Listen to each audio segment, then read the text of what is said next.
आत्मा ही अपने सुख और दुख का करता है तथा आत्मा ही अपने सुख और दुख का नाशक भी। अच्छे मार्ग पर चलने वाला आत्मा मित्र है और बुरे मार्ग पर चलने वाला आत्मा शत्रु। महत्वपूर्ण बात महावीर ने कही कि आप ही अपने शत्रु हो, आप ही अपने मित्र। कोई दूसरा शत्रु नहीं है और कोई दूसरा मित्र भी नहीं। दूसरे से छुटकारा हमारा हो जाए इसकी चिंता ही महावीर को है। दूसरे पर हम जिम्मेवारियां रखना छोड़ दें, ये सारे उनके वचनों का सार है और सारी जिम्मेवारी अपने ऊपर ले लें। महावीर कहते हैं कि जब तुम ठीक मार्ग पर चलते हो तो तुम अपने ही मित्र हो और जब तुम गलत मार्ग पर चलते हो तो तुम अपने ही शत्रु हो। इसे हम थोड़ा समझें। अगर मैं किसी पर क्रोध करता हूं तो पता नहीं उसे दुख पहुंचता है या नहीं, ये कोई पक्का नहीं है, लेकिन मुझे दुख में देता हूं, ये पक्का है। अगर मैं महावीर को गाली दूं तो महावीर को कोई दुख नहीं पहुंचता, लेकिन गाली देने में मैं तो पीड़ित होता ही हूं, क्योंकि गाली शांति से नहीं दी जा सकती। उसके लिए उबलना और जलना जरूरी है, रातें खराब करना जरूरी है, आगे पीछे दोनों तरफ चिंता, बेचैनी, जलन, क्योंकि तभी वो जलन और बेचैनी ही तो गाली बनेगी। वो जो मेरे भीतर पीड़ा होगी वही जब इतनी भारी हो जाएगी कि उसे संभालना मुश्किल हो जाएगा, तभी तो मैं किसी को चोट पहुंचाऊंगा। ध्यान रहे, जब मैं किसी को चोट पहुंचाता हूं तो खुद को चोट पहुंचाए बिना नहीं पहुंचा सकता। असल में जब भी मैं किसी को चोट पहुंचाता हूं उसके पहले ही मैं अपने को चोट पहुंचा लेता हूं। मेरा घाव भीतर ना हो तो मैं दूसरे को घाव करने जा नहीं सकता, घाव ही घाव करवाता है। कभी सोचें कि आप बिल्कुल शांत, आनंदित और अचानक किसी को गाली देने लगे तो आपको खुद हंसी आ जाएगी कि क्या हो रहा है, और दूसरे को भी गाली मजाक मालूम पड़ेगी, गाली नहीं मालूम पड़ेगी। गाली की तैयारी चाहिए, उसकी बड़ी साधना है। पहले साधना पड़ता है, पहले मन ही मन उसमें काफी पागलपन पैदा करना पड़ता है, पहले मन ही मन सारी योजना बनानी पड़ती है। और जब आप इतने तैयार हो जाते हैं भीतर कि अब विस्फोट हो सकता है, तभी कोई बम ऐसे ही नहीं फूटता, पीछे भीतर बारूद चाहिए। असल में बम फूटता ही इसलिए है कि भीतर विक्षिप्त बारूद मौजूद है, और जब आप भी फूटते हैं तो भीतर बारूद आपको निर्मित करनी पड़ती है। जब एक आदमी किसी पर क्रोध करता है तो अपने को दुख देता है, पीड़ा देता है, वो अपना शत्रु है। बुद्ध ने भी ठीक यही बात कही है कि बड़े पागल हैं लोग, दूसरों की भूलों के लिए अपने को सजा देते। आपने गाली दी मुझे, ये भूल आपकी रही और मैं अपने को सजा देता हूं क्रोधित होकर आपको सजा दे सकता हूं, ये कोई जरूरी नहीं है। अपने को सजा देता हूं, गलती थी आपकी, चोट अपने को पहुंचाता हूं, तब मैं अपना ही शत्रु हूं। अगर हम अपना जीवन खोजें तो हमें पता लगेगा कि हम 24 घंटे अपनी शत्रुता कर रहे हैं। दो तरह के शत्रु हैं जगत में। एक, वे जो भोग की दिशा में भूल करते हैं, वे अपने को सजा दिए जा रहे हैं, अपने को सताए चले जा रहे हैं, अपने को काटे जा रहे हैं, मारे जा रहे हैं। फिर तो वे इतने आदी हो जाते हैं कि वे समझते भी हैं कि अब ये नहीं करना, फिर भी रुक नहीं पाते। अभी मेरे पास एक युवक को लाया गया, LSD और मारिजुआना और सब तरह के ड्रग्स ले लेकर उसने ऐसी हालत कर ली, अब तो उसको दिन में 2 दफा इंजेक्शन वो अपने हाथ से लगा ले तभी जी पाता, नहीं तो जिंदगी बेकार मालूम पड़ती। सारे हाथों में छेद हो गए हैं, सारा खून खराब हो गया है, सारे शरीर पर फोड़े फुंसियां, रोग फैल गए हैं। और वो कहता है कि मैं रुकना चाहता हूं, लेकिन कोई उपाय नहीं। जब सुबह होता है तो जिंदगी बेकार मालूम पड़ती, जब तक मैं एक इंजेक्शन और न लगा दूं। आज यूरोप और अमेरिका के अनेक अनेक अस्पताल भरे हुए हैं ऐसे युवक युवतियों से। जो बिल्कुल पागल हो गए हैं, अपनी हत्या कर रहे हैं, रोज जहर डाल रहे हैं। लेकिन अब वो ये भी जानते हैं कि अब हम जो कर रहे हैं ये करने योग्य नहीं है, अब हम मरेंगे इसमें, ये भी जानते हैं, लेकिन रुक भी नहीं सकते। जब सुबह आती है तो बस नहीं लगाए बिना जिंदगी बेकार मालूम पड़ती है, लगाओ तो लगता है अपनी हत्या कर रहे हैं, क्या हो गया है इनको। लेकिन ये जरा अतिशय रूप है, कर हम भी यही रहे हैं। जरा हमारे डोज हल्के छोटे, इनके डोज मजबूत है। हम भी रोज रोज जहर लेते हैं, लेकिन होम्योपैथिक डोज हैं हमारे, इसलिए पता नहीं चलता, रोज लेते रहते हैं। उसके बिना हमारा भी नहीं चलता। कभी 1 महीना बिना क्रोध किए देखें, तब पता चलेगा कि चलता है इसके बिना कि नहीं। वो भी डोज है, क्योंकि क्रोध होते से शरीर में विषाक्त द्रव्य छूट जाते हैं और खून पागल हो जाता है। वो आपको करना पड़ता है बार बार। ये आदमी बाहर से इंजेक्शन लेके भीतर जहर डाल रहा है, आप भीतर की ग्रंथियों में से जहर को ले रहे हैं, लेकिन फर्क कुछ भी नहीं है। 10-5 दिन काम वासना से बच जाते हैं तो बुखार मालूम होने लगता है, भारी हो जाती है वासना ऊपर। किसी तरह शरीर की शक्ति को बाहर फेंका जाए तो ही हल्कापन लगेगा, नहीं तो नहीं लगेगा। फेंक के अनुभव होता है, कुछ सार पाया नहीं, लेकिन 2-4 दिन बाद फिर फेंके बिना कोई रास्ता नहीं मालूम पड़ता। क्या कर रहे हैं हम जिंदगी के साथ? महावीर कहते हैं हम अपने शत्रु हैं। भोग में भी हम शत्रुता कर रहे हैं, क्योंकि भोग से कभी आनंद पाया नहीं। एक बात को सूत्र समझ लें कि जहां से दुख ही मिलता हो, उस मार्ग का अर्थ है कि हम अपने साथ शत्रुता कर रहे हैं। जहां से आनंद कभी मिलता ही ना हो, वहां से मित्रता का क्या अर्थ? जिंदगी में आपने दुख ही पाया है, सारी जिंदगी दुख से भरी हुई है। इस दुख से भरी जिंदगी का अर्थ क्या है कि हम जिन भी रास्तों पे चल रहे हैं, जो भी कर रहे हैं जीवन में, वो सब अपने साथ शत्रुता है। लेकिन हम अपने को बचा लेते हैं। हम कहते हैं दूसरे शत्रु हैं इसलिए तकलीफ पा रहे हैं। ये बचाव है, ये पलायन, ये होशियारी है आदमी की, कि वो कहता दूसरों की वजह से। इस तरह वो टाल देता है, असली कारण को छिपा लेता है और दुख भोगता चला जाता है। अगर मैं ये मानता हूं कि दूसरे मेरे शत्रु हैं इसलिए मैं दुख पा रहा हूं, तो फिर मेरे दुख से छुटकारे का कोई उपाय नहीं है। किसी जगत में, किसी व्यवस्था में मुझे रहना हो, मैं दुखी रहूंगा, क्योंकि मैंने मौलिक कारण ही छोड़ दिया और एक झूठे कारण पर अपनी नजर बांध ली है। लेकिन एक और भी शत्रुता है, जो इस तरह के शत्रु कभी कभी इससे ऊब जाते हैं तो करते हैं। आदमी भोग में अपने को सताता है। ये सुन के हैरानी होगी, हम तो सोचते हैं भोग में आदमी बड़ा सुख पाता है। भोग में आदमी अपने को सताता है, फिर इससे ऊब जाता है, तो फिर त्याग में अपने को सताता है। पहले खूब खा खा के अपने को सताया,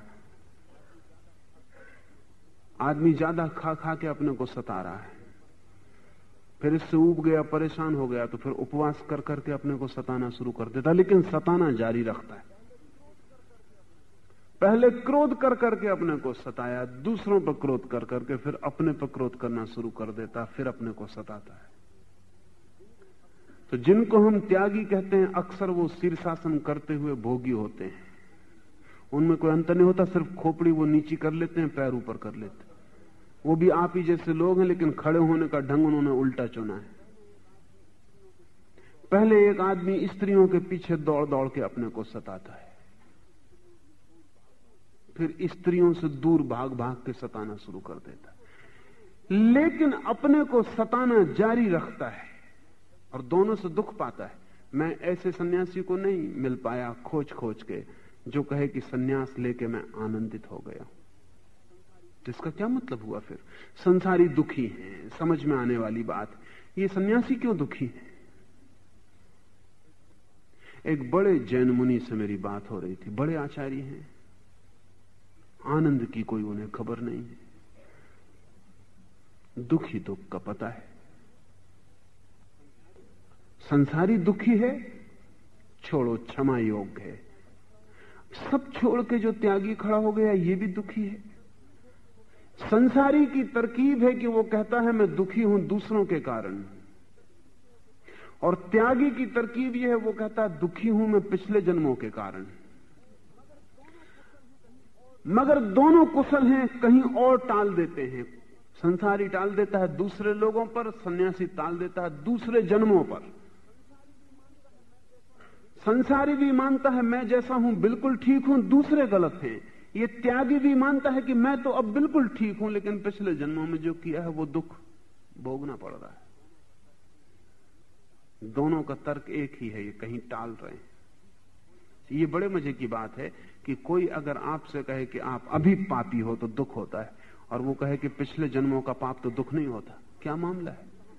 पिछले जन्म अपने मालूम ही कहां पड़ते हैं।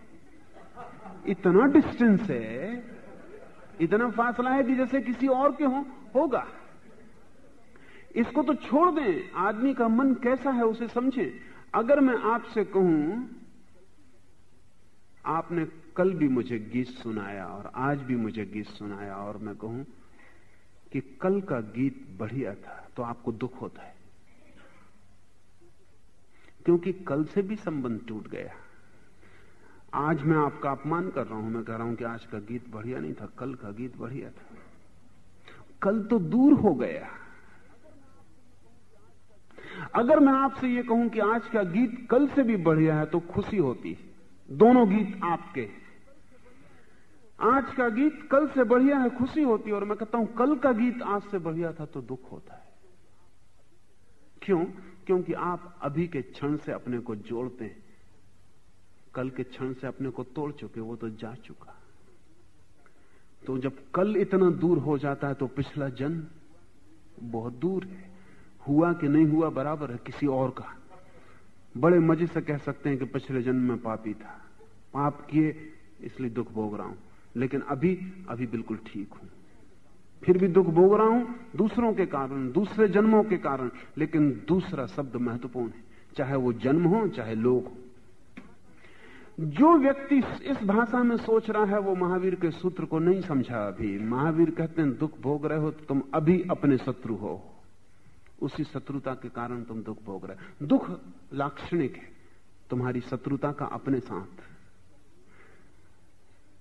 कल एक मित्र आए थे, वो जैन सन्यासी साधुओं की तरफ से खबर लाए थे, कुछ साधुओं की तरफ से, कि वो वहां से छूटना चाहते हैं उस जंजाल से। उनका जंजाल, वो छूटना चाहते हैं लेकिन हिम्मत भी नहीं छूटने की, क्योंकि जब सन्यास लिया था तो बड़ा स्वागत समारंभ हुआ था, और जब छोड़ेंगे तो अपमान होगा, निंदा होगी, लोग कहेंगे पतन हो गया। इसलिए हिम्मत भी नहीं, लेकिन वहां बड़ा दुख पा रहे हैं, तो उन्होंने आपके पास खबर भेजी कि अगर आप कोई उनका इंतजाम करवा दें तो वहां से निकल आए। मैंने कहा क्या इंतजाम चाहते हैं? इंतजाम के लिए ही वहां भी गए थे। अगर साधुता के लिए गए होते तो वहां भी साधुता खिल जाती। इंतजाम के लिए वहां भी गए थे, और इंतजाम साधु का बढ़िया है। सन्यासी का संसारी से ज्यादा अच्छा इंतजाम है। कुछ शर्तें उसको पूरी करनी पड़ती है, 1000 शर्तें संसारी को भी पूरी करनी पड़ती है, लेकिन उसका इंतजाम बढ़िया है। और संसारी को तो 1000 तरह की योग्यताएं होनी चाहिए, तब थोड़ा बहुत इंतजाम कर पाता है। साधु के लिए एक ही योग्यता काफी है कि उन्होंने संसार छोड़ दिया, बाकी सब तरह की अयोग्यता चलेगी। मुझे साधु मिलते हैं, वो कहते हैं कि आपकी बात ठीक लगती है और हम इस उपद्रव को छोड़ना चाहते हैं, लेकिन अभी जो हमारे पैर छूते हैं, कल वो हमें चपरासी की भी नौकरी देने को तैयार नहीं होंगे। और वो ठीक कहते हैं, ईमानदारी की बात है। देखें अपने साधुओं की तरफ, अगर कल ये साधारण कपड़े पहन के आपके द्वार पे आ जाएं और कहें कि कोई काम वगैरह दे दें, तो आप इनको काम देने वाले नहीं हैं। पूछेंगे कि सर्टिफिकेट लाओ, पिछली जगह कहां काम करते थे, वहां से कैसे छोड़ा, पुलिस स्टेशन पे तो नाम नहीं है, लेकिन जब इन्हीं साधु के आप चरण छूने जाते हैं तब इस सब की कोई इंक्वायरी की जरूरत नहीं, क्योंकि चरण छूने का खर्च ही नहीं कुछ, ना आपको झंझट ना कुछ, पांव छुए अपने रास्ते पे गए, इससे कुछ लेना देना नहीं है। जो लोग संसार से भागते हैं बिना संसार को समझे, वो भोग के विपरीत त्याग में पड़ जाते हैं, और भोग के विपरीत जो त्याग है वो त्याग नहीं है, वो भी शत्रुता है। भोग के ऊपर जो त्याग है, भोग के विपरीत नहीं, भोग के पार जो त्याग है, भोग को छोड़ना नहीं पड़ता और त्याग को ग्रहण नहीं करना पड़ता। भोग समझपूर्वक गिरता जाता है और त्याग खिलता जाता है। भोग के पार, बियॉन्ड, भोग के विपरीत, अपोजिट नहीं।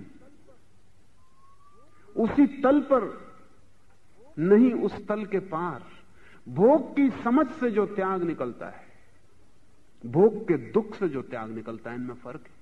भोग के दुख से जो त्याग निकलता है वो फिर दुख हो जाता है, दुख से दुख ही निकल सकता है।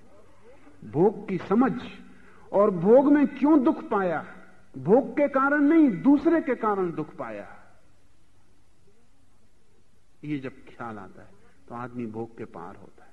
महावीर कहते हैं जो इस तरह का आदमी है वो अपना मित्र है। साधु को महावीर अपना मित्र कहते हैं, असाधु को शत्रु। लेकिन परीक्षण क्या है कि आप अपने मित्र हैं? मित्र का क्या परीक्षण है? जिससे सुख मिले वो मित्र है, और जिससे दुख मिले वो शत्रु है। अगर आपको अपने से ही सुख नहीं मिल रहा है तो आप शत्रु हैं, और अपने से ही आपको सुख मिलने लगे तो आप मित्र हैं। लेकिन आपको कोई ऐसी बात पता है जब आपको अपने से सुख मिला हो? एक आध ऐसा क्षण आपको ख्याल है जब आप अचानक अपने से सुखी हो गए हो? नहीं। कभी कोई मकान सुख दिया, कभी कोई लॉटरी सुख दी, कभी कोई स्त्री सुख दी, पुरुष सुख दिया, कभी कोई हीरा सुख दिया, कभी कोई आभूषण सुख दिया, कभी कोई कपड़ा सुख दिया। कभी आपको ऐसा ख्याल है कि आपने भी अपने को सुख दिया हो? ऐसी कोई याद है? बड़ी हैरानी की बात है, हमने कभी अपने को आज तक सुख नहीं दिया। हमें पता ही नहीं कि खुद को सुख देने का क्या मतलब होता है। सुख का मतलब ही दूसरे से जुड़ा हुआ है। तब एक बड़ी मजेदार दुनिया बनती है। जिस दुनिया में कोई आदमी अपने को सुख नहीं दे पा रहा है, उस दुनिया में सब एक दूसरे को सुख दे रहे हैं। पत्नी पति को सुख दे रही, पति पत्नी को सुख दे रहा है, ना पति अपने को सुख दे पा रहे, ना पत्नी अपने को सुख दे पा रही। और जो आपके पास है ही नहीं वो आप कैसे दूसरे को दे रहे हैं? बड़ा मजा। जो है ही नहीं वो आप दूसरे को दे रहे हैं, इसलिए आप सोचते हैं दे रहे हैं, दूसरे तक पहुंचते ही नहीं। पहुंचेगा कैसे? इसलिए पत्नी कहे चली जाती है कि तुम मुझे सुख नहीं दे रहे, पति कहे चला जाता है कि तू मुझे सुख नहीं दे रही, मैं तुझे सुख दे रहा हूं और तू मुझे सुख नहीं दे रही। हम सब एक दूसरे से कह रहे हैं कि हम सुख दे रहे हैं और तुम सुख नहीं दे रहे। सारी शिकायत यही है जिंदगी की, सारा सिकवा यही तो है कि कोई सुख नहीं दे रहा और हम इतना बांट रहे हैं, और आप अपने को तक दे नहीं पाते हो, दूसरों को बांट रहे हैं। थोड़ा अपने को दें, और ध्यान रहे जो अपने को दे सकता है उसे दूसरे को देना नहीं पड़ता। उसके आसपास की हवा में दूसरे सुखी हो सकते हैं, हो नहीं जाते, वो भी उनकी मर्जी है। नहीं तो महावीर के पास खड़े होकर भी आप दुखी ही होंगे। लोग इतने कुशल हैं दुखी पाने में, दुख पाने में, कहीं से भी दुख खोज लेंगे। उनको मोक्ष में भी भेज दो तो घड़ी दो घड़ी में वो सब पता लगा लेंगे कि क्या क्या दुख है। मोक्ष भी उनसे बच नहीं सकता। ये जो महावीर वगैरह कहते हैं मोक्ष में आनंद ही आनंद है, इनको पता नहीं आदमियों का। असली आदमी पहुंच जाए तब पता चलेगा कि वो वहां दुख ही दुख बता देंगे कि इसमें क्या आनंद है। महावीर ने मोक्ष की बात कही कि उस सिद्ध शिला पर शाश्वत आनंद है। बर्टन रसल को इससे बहुत दुख हुआ। बर्टन रसल ने लिखा है कि शाश्वत सदा रहेगा, फिर कभी उससे छुटकारा ना होगा, फिर बस आनंद ही आनंद में रहना पड़ेगा, फिर बदलाहट नहीं होगी। इससे मन बहुत घबराता है। बर्टन रसल ने कहा इससे तो नरक बेहतर, कम से कम अदल बदल तो कर सकते हैं। और ये क्या सिद्ध शिला पे बैठे, न हिल सकते न डुल सकते, और आनंद ही आनंद बरस रहा है।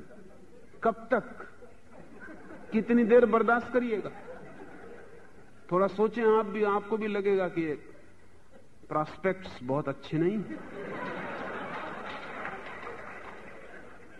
इसमें से भी दुख दिखाई पड़ने लगेगा कि नहीं। कभी तो जस्ट फॉर ए चेंज, कभी तो कुछ और उपद्रव भी होना चाहिए। बस आनंद ही आनंद, मिठास ज्यादा हो जाएगी, इतनी हम न झेल पाएंगे। हमें थोड़ा तिक्त नमकीन भी चाहिए, थोड़ा कड़वा, तो उससे थोड़ा जीभ सुधर जाती है और फिर स्वाद लेने के लिए तैयार हो जाती है। हमें दुख भी चाहिए तो ही हम सुख को अनुभव कर पाएंगे। तो महावीर का जो परम आनंद है वो बर्टन रसल को भयदायी मालूम पड़ेगा, हमको भी पड़ेगा। वो तो हम बिना समझे कहते रहते हैं कि हे भगवान कब मोक्ष होगा। अभी पता नहीं कि मोक्ष का मतलब क्या है। अगर हो जाए मोक्ष तो बस एक ही प्रार्थना रहेगी, हे भगवान मोक्ष के बाहर जाना कब होगा। आदमी अपना दुश्मन है और जब तक उसकी ये दुश्मनी अपने से नहीं टूटती उसके लिए कोई आनंद नहीं। आदमी अपना मित्र हो सकता है। बड़ी स्वार्थ की बात मालूम पड़ेगी कि महावीर कहते हैं अपने मित्र हो जाओ, लेकिन स्वार्थ की बात है नहीं, क्योंकि जो अपना ही मित्र नहीं है वो किसी का भी मित्र नहीं हो सकता। महावीर कहते हैं खुद पहले आनंद को उपलब्ध हो जाओ, ये काफी है। खुद ज्योतिर्मय हो जाओ, प्रकाशित हो जाओ, तभी सोचना कि किसी दूसरे के घर में भी प्रकाश डाल दें। खुद का दिया बुझा हुआ दूसरों के दिए जलाने चल पड़ते हैं। उस झगड़े में अक्सर ऐसा होता है कि दूसरे का भी जल रहा हो थोड़ा बहुत तो बुझा आता, क्योंकि अपने बुझे दिए को जो जला हुआ मानता है, जब तक आपका ना बुझा दे तब तक उसको भी जला हुआ नहीं मानेगा। जब बुझ जाता तब वो कहता जला दिया, अब निश्चिंत हुए। हम सब एक दूसरे को बुझाने की कोशिश में लगे, खुद बुझे हुए हैं। यही होगा और कुछ हो भी नहीं सकता। 5 इंद्रियां, क्रोध, मान, माया, लोभ, सबसे अधिक दुर्जय अपनी आत्मा को जीतना चाहिए। एक आत्मा को जीत लेने पर सब कुछ जीत लिया जाता है। ये एक मित्र हो जाए जो भीतर छिपा है मेरे, इस एक से ही तालमेल बन जाए, इस एक से ही प्रेम हो जाए, ये एक ही मैं जीत लूं तो महावीर कहते हैं सब जीत लिया। इस एक को जीत लेने को महावीर कहते हैं सब जीत लिया, सारा संसार जीत लिया। मगर दुर्जय है बहुत। कहते हैं क्रोध, मान, मोह, लोभ ये कठिन है इनको जीतना, लेकिन और भी कठिन है स्वयं को जीतना। क्या कठिनाई होगी स्वयं को जीतने की? स्वयं को जीतने की कठिनाई सूक्ष्म है। क्रोध को जीतने की कठिनाई स्थूल है, ग्रास। हम भी समझते हैं कि क्रोध को जीतना चाहिए। जो क्रोधी है वो भी मानता है कि क्रोध को जीतना चाहिए। जो लोभी है वो भी मानता है कि लोभ को जीतना चाहिए, क्योंकि लोभ से दुख मिलता है, इसलिए कोई भी जीतना चाहता है। क्रोध से दुख मिलता है, क्रोधी को भी मिलता है, वो भी मानता है कि गलती है हमारी, कष्ट पाते हैं और जीतना चाहिए। और महावीर ठीक कहते हैं, महावीर ठीक कहते हैं। इसका कुल कारण इतना है कि वो क्रोध से दुख पाता है। क्रोध को जीतने में उसका जो रस है वो दुख को जीतने में। लोभ से भी दुख पाता है, इसलिए कहता है कि ठीक कहते हैं महाराज, दुख जीतना चाहिए। ये लोभ में दुख है, लेकिन रस उसका दुख जीतने में। फिर ये स्वयं को जीतना अति कठिन क्यों है? महावीर कहते हैं दुर्जय, क्योंकि आपको ख्याल ही नहीं है कि आपने स्वयं से कभी दुख पाया है। यही सूक्ष्मता है। जिससे दुख पाया उसको तो हम जीतना चाहते हैं, न जीत पाते हो, कमजोरी है। लेकिन आपको ये ख्याल में ही नहीं है, स्मरण ही नहीं कि आपने अपने से दुख पाया है, हालांकि सब दुख आपने अपने से पाया है। इसलिए स्वयं को जीतने का कोई सवाल ही नहीं उठता। हम सोचते हैं स्वयं से तो हमने कभी दुख पाया नहीं, दूसरों से दुख पाया है। दुश्मन को जीतना चाहिए, जो दुख देता हो उसको सफाया कर देना चाहिए। अपने से हमने कभी दुख पाया नहीं, यद्यपि पाया सदा अपने से है। तो फिर तरकीब है हमारे मन की एक कि दुख पाते हैं अपने से, आरोपित करते हैं सदा दूसरे पर, दूसरे को शत्रु बना लेते हैं ताकि खुद को शत्रु ना बनाना पड़े, और दूसरे को मिटाने में लग जाते हैं। इस सारी दृष्टि बदले तो ही व्यक्ति धार्मिक होता है। हटा लें दूसरों पर जहां जहां आपने फैलाव किया है, जहां जहां आपने अड्डे बना रखे हैं दुखों के, हटा लें वहां से। दुख का घाव भीतर है, वो आप ही हैं दुख, वहां लौट आए। और जब भी दुख मिले तो जिसने दुख दिया है उसको भूल जाएं, जिसको दुख मिलता है उसी को देखें। जिसको दुख मिलता है वही दुख का कारण है, जो दुख देता है वो दुख का कारण नहीं है। ये फैलेसी है, ये भ्रांति है। सदा भीतर लौट आए। कोई गाली दे तो हमारा ध्यान पता है कहां जाता है, देने वाले पर जाता है। सदा जब कोई गाली दे तो ध्यान वहां जाए जिसको गाली दी गई है। जब कोई क्रोध में आग बबूला हो तो उस पर ध्यान न दें, उस क्रोध का जो परिणाम आप पे हो रहा है और भीतर जो क्रोध उबल रहा है उस पर ध्यान दें। जब भी कहीं कोई आपको लगे कि ध्यान का कारण बाहर है, तत्काल आंख बंद कर लें और ध्यान को भीतर ले जाएं, तो आपको अपने परम शत्रु से मिलन हो जाएगा। वो आप ही हैं। और जिस दिन आपको अपने परम शत्रु से मिलन होगा उसी दिन आप जीतने की यात्रा पर भी निकलेंगे। और मजा यह है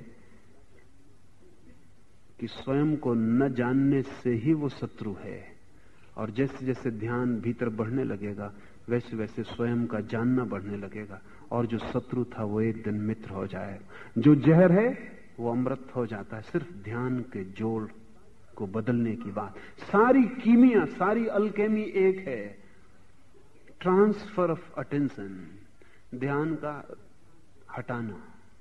गलत जगह ध्यान दे रहे हैं और जहां देना चाहिए वहां नहीं दे रहे।